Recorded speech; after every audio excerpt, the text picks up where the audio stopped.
You are not your ego. Your ego is a tool for you to use as you see fit. And like any tool, it can be misused. Others may question how you use it, but you are not your own ego.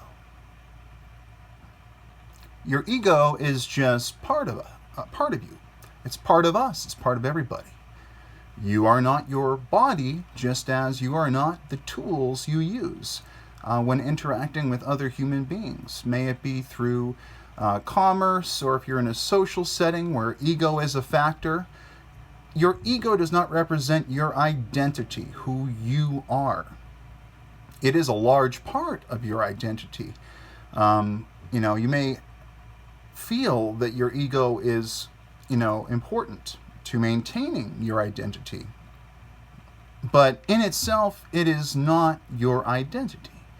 It is merely a tool that you can maximize and minimize, pump and buff and nerf as you see fit.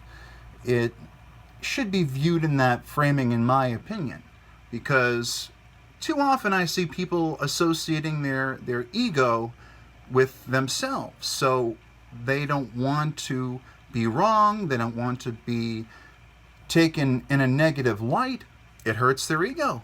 They don't want to ever have to, deflate their ego. Now, I say that if your ego is so small that you're afraid to deflate it out of fear of maybe losing it, well, that's something to work on, because it is a very powerful tool that should be calibrated for use. And you should learn to master your ego. Now, this is a long, hard process. There's many books you can read about this subject. Read a book on persuasion. Read a little bit about how you can elevate your optics when necessary and deflate them when it's more appropriate. But in general, ego should not be seen as the self. You may have a different spiritual outlook or an intellectual outlook on what ego actually pertains to, but it's sort of like when and I haven't taken DMT or acid or any of these mind-altering substances to really give you the report, but they are known for expanding your mind and helping you sort of slowly kill your ego. And in some ways, just as there's a contradiction in your body and your mind being separate but also connected, there's a contradiction there. Well, there's a contradiction in killing your ego. When you kill your ego, well, some people kill their ego to save it. So this is all kind of metaphysical talk, but at the end of the day, it's just important to remember that your ego is not you. It's a tool that you can use to affect outcomes and to make it more probable for you to come out on top, or at least level, in the playing field, may it be social, commercial, or otherwise.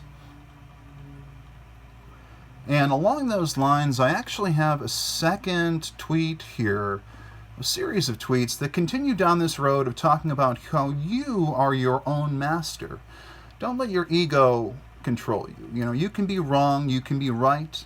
Associating these things with the self, putting them on your ego, inflating it when you're not in a very, you don't have a lot of merit in making that decision if what you're trying to push is observably untrue, or there's something you're doing not quite right, but you're saying, well, no, I need to push forward. Like, are you saying, Jeff, that I should just push forward, like inflate my ego all the time? And I say, no. Like any tool, it can be misused. And others may question how you use it. So this is just a general recalibration tip. This isn't about putting your ego forward when it shouldn't be put forward. The idea is, though, if your ego is so small that you're unable to inflate it, that you're stuck in this sort of cage, per se, of not being able to raise your ego, you just feel like a victim, you feel like you're on the lower rung, you're being oppressed. And it's better to think in a way where you can inflate your ego. You have that ability. It's there. You can inflate it at any time. But you have to teach yourself how to do that, especially if you may have imposter syndrome or a inferiority complex. This tip isn't as easy to grasp, but hey, ego is a tool. Once you figure that, you can start to work from there. Baby steps, micro steps, whatever you'd like to call it, one at a time, you can do it. You just have to get the ball rolling. Get started. And then practice, practice, practice. Okay? And soon you won't be embarrassed in social situations. You won't be embarrassed in business situations because you'll have learned that you can make yourself look really great when it suits you, when it suits your situation or your goal, or you can make yourself look not so great. You can deflate your ego and take a loss when when the people have decided, when you've looked at the situation yourself and gone, well, oh, this doesn't look very good for me. Maybe if I remain humble and I take the loss, or I stand my ground and I get through and have a balanced outcome, whatever it might be. You might not win, but losing your hubris when you're losing, or you're in a situation that looks too hard, it might be a lose-lose scenario if you're unfortunately in there.